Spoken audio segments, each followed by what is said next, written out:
ददातु धान्यो धक्क महते बहुते धरु हुदयात्मान विश्वतस्तमया परिपूजापति धनम रोहित विश्वदातो जय गणेश कुमार स्मरण हे धम्म अवतार महाव्यांत धरणे मानो महात्म मानो रकम मानो के मानो के धम्म मानो देव धर्म मानो मानो प्रिय तनोर रे का मानो सुख धर्म मानो एक मानो भोग मानो शिव गुरु का मानो बेना रो भाविनो बधिर अग्नदास दम जवा हवा महे नमो हिरण्य महवे सेनानि साज पदे नमो नमो ऋषिभ्यो हरिगे देव्यां पदे नमो नमो भवते देवां पदे नमो तदायि क्षेत्राणां पदे नमो नमः सूताय हंसीगणानां पदे नमो नमो रोहिताय सकले वृक्षाणां पदे नमो नमो भुवनदैवाय विस्कदाय उदीनां पदे नमो नमो मंत्रे वाणिज्य निगंगणे ककुभास्तेनानां पदे नमो नमो निशीरवे परिचरारण्यानां पदे नमो नमो भंजते परिभंजते स्थायोनां पदे नमो निगंगणे कुजवदनां पदे नमो नमः सकाय भोजगा कुसत्तोषणां पदे नमो नमो सिमधो जनजो विग्रहीता यचवो नमो नमः तन्नवानेभ्यः विदितदानेभ्यः नमो नमो नमः आय नमो नमो नमः विद्रेभ्यो विद्रेभ्यो नमो नमः सुखदो जागृतो नमो नमः दयानेभ्यः आदिनेभ्यो नमो सभाभ्यः सभापतिभ्यो नमो नमः सभापतिभ्यो नमो नमः आप्यादिनेभ्यः प्रत्येभ्यो नमो नमः उडापेभ्यो हतेभ्यो नमो नमः उडाभ्यो उडापतिभ्यो नमो नमः अपराधेभ्यो परिभ्यो नमो नमः कृष्णेभ्यो कृतपतिभ्यो नमो नमः विरूपी भोगी स्वरूपीभ्यो नमो नमः नमो नमो निखादेभ्यः पंचेभ्यो नमो नमः दोनभ्यो वर्गभ्यो नमो नमः सुभयासुपतिभ्यो नमो नमः भवाय रुद्राय नमः ग्रवाय मधुपते नमो नीलग्रीवाय कंठाय नमः कबर्ति नमः नमो बृहते जबरकीय नमो प्रधान नमो प्रधान परमात्मा श्वेताय नमः शिव्याय शिव्याय नमो न्याय सोन्याय नमो नादेयाय दीप्याय नमो जयकाम्याय विक्षाय नमः प्रभाय प्रभाय नमः दुर्गाय दुर्गाय नमः दुर्गाय भेदरे नमो भेदरे नमो वज्रे नमो परमणे नमो नमः दुर्गाय सुदेनाय नमो नंदुर्याय हरण्याय नमो धर्मवे ब्रह्मचारि खंडे जय दुर्गाय नमो देव्याय दुर्गाय नमो भक्त्यानो वाद्यानो निमयानो वासुयानो वासुमानो आसुमानो दुर्गादेन हरियते नमो वृक्षेभ्यो हरियेभ्यो नमः नमः भवाय भवाय नमः प्रभुयाय नमो प्रज्ञाय गोर्याय नमः तन्याय वेदाय हरियाय वेदाय नमः काट्याय गोर्याय नमः विद्याय हरियाय नमः तांगो सत्याय सत्याय लोको अवतिराम भवतु कमेढो तोमाय तनयाय प्रणामे नमः शिवतम जीवनः तमना भवा परमे वर्गाय धन्यदाय प्रतिम्बदान आजन विनागम विप्रदागे तवहे देहतादानि जानो भगवः पराजीन रवेन्द्रके भवादि देखा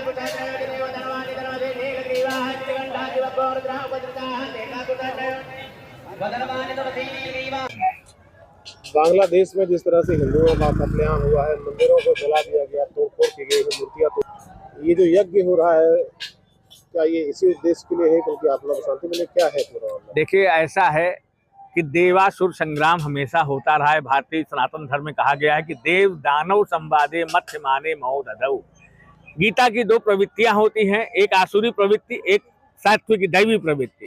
तो आज की डेट में हिंदू धर्म जो है ये मूलतः ये दैवी प्रवृत्ति के लोग हैं, और आसुरी प्रवृत्ति के लोग अर्थात दूसरे को पीड़ा। दैवी प्रवृत्ति का मतलब दूसरे को प्रसन्नता दे करके हम अपने जीवन को चलाते हैं। आसुरी प्रवृत्ति का मतलब दूसरे को तकलीफ दे करके ही हम जीवन चलाते हैं।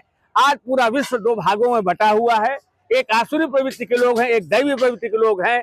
आज 1500 सालों से जब से इस धर्म का उदय हुआ है, कहीं न कहीं हिंसा, अत्याचार, ट्रेटर्स आए हैं, कहीं न कहीं दूसरे की संपत्ति को हड़पना, दूसरे के साथ अमानुषी व्यवहार करना, अर्थात इनके पास न कोई सील है, न कोई संकोच है, न करुणा है, न दया है।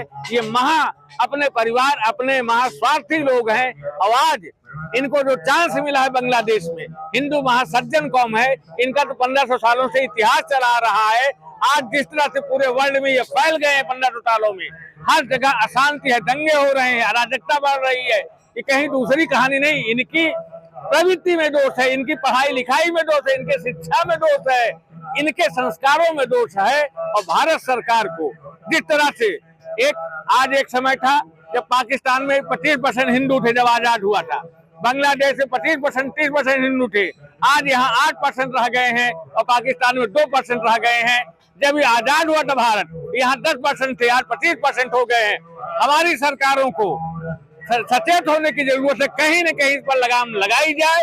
न कांग्रेस ने इसमें कुछ किया है, बीजेपी से हम आशा करते हैं कहीं न कहीं इस प्रवृत्ति वाले लोगों को, इतिहास को ध्यान में रख करके इन अराजक तत्वों को रोकने के लिए कानून बनाया जाए। आज जो बांग्लादेश का हो रहा है महादुर्भाग्य कारक है, लेकिन हमारा हिंदू इतना सशक्त है कि आने वाले समय में सब कुछ कंट्रोल हो जाएगा। अभी सचेत होने की जरूरत है। हम वसुधैव कुटुंबकम को लेकर चलेंगे, सर्वभौम सुखना के लेके चलेंगे, लेकिन आत्मरक्षा के लिए भी अगर अस्त्र उठाने की जरूरत होगी तो हम उठाएंगे। भारत में इस चीज की बहुत कमी है। हम सबको अपना भाई मानते हैं, लेकिन वही ये लोग अजगर की तरह हैं जो अपने पेट को खाली रखता है अपने पालने वाले को निगलने के लिए। तो मूलतः इस प्रवृत्ति को पहचान करके अपने आप को सशक्त करने की जरूरत है, अपने आप को सुरक्षित करने की जरूरत है। हिंदू इनके लिए तो सारा विश्व है, लेकिन हमारा हिंदू धर्म केवल भारत है। तो भारत को बचाने के लिए, भारत को समृद्ध करने के लिए, इनसे बचाने के लिए सरकार को कहीं न कहीं जाति और राजनीति से हट करके आगे आना होगा और आकर के हमारे हिंदुओं की रक्षा करनी होगी। ये इनका आज बांग्लादेश में जो हो रहा है नई बात नहीं है, पूरे विश्व में ये होता रहा है 1500 सालों से, होता रहेगा। मूर्ख हम लोग हैं जो भूल जाते हैं।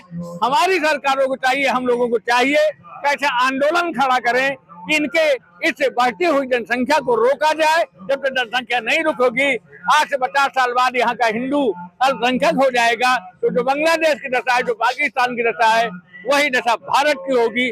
कहीं न कहीं इस पर सोचने की, चिंतन करने की, रिसर्च करने की रोक। ठीक है। श्रावण मास में मनकामेश्वर लालापुर में जो आयोजन हो रहा है 1.25 लाख पार्थी शिवलिंग का, इसका उद्देश्य क्या है? देखिए, जनवरी 2020 से शनि का प्रभाव पूरे ब्रह्मांड में चल रहा है। सर्वप्रथम 2.5 साल शनि ने कोरोना जैसी महामारी दी। शनि मृत्यु का, बीमारियों का, दुर्भाग्य का, आंदोलनों का, क्रांतियों का, मौतों का ग्रह है। आज जो पूरे विश्व, पहले 2.5 साल तो बीमारियां दिया, उसके बाद 2.5 साल के बाद उसने पूरे विश्व में युद्ध दिया है। जितनी अराजक फोर्सेस थी आज वो सक्रिय हो गई हैं। कहीं न कहीं हर जगह जो रूस यूक्रेन का युद्ध चल रहा है, गाजा फिलिस्तीन का युद्ध और इजराइल का चल रहा है, आज बांग्लादेश में जो चल रहा है, आज जो पूरे विश्व में हिंदू मुस्लिम चल रहा है, कहीं न कहीं एक पूरा विश्व मौतों को, बीमारियों को, आपसी जो भाईचारा है, ये सब समाप्त हो रहा है और मौतें और बीमारियां हो रही हैं। इसी उपलक्ष्य में महादेव, हमारे सनातन धर्म में महादेव की उपासना करने का विधान कहा गया है, क्योंकि वो मृत्युंजय है, मृत्यु को जीतने वाले हैं। मृत्यु, बीमारियां और दुर्भाग्य महादेव कंट्रोल करते हैं। ये सनातन संस्कृति को 15,000 20,000 वर्ष पहले के ऋषियों ने देखा था। ये अटल सत्य है, इसमें कोई संशय की बात नहीं है।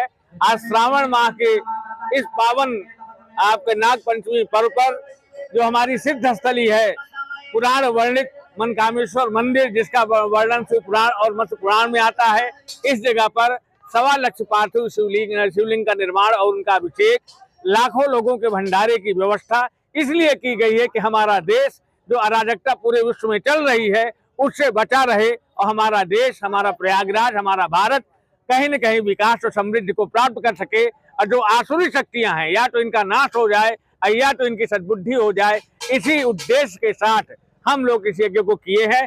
निश्चित है यज्ञों का प्रभाव अटल है, मनोकामनाएं पूर्ति होती है, क्षेत्र का और देश का कल्याण होगा, हमारी सरकार का कल्याण होगा, हमारी सरकार के सही निर्णय होंगे। इसी उद्देश्य को रख करके प्रयागराज के इस पावन स्थल पर, प्रयागराज यज्ञों की भूमि रही है, महादेव की उपासना की जा रही है। निश्चित जगत का कल्याण होगा। जय हिंद, जय भारत, हर हर महादेव।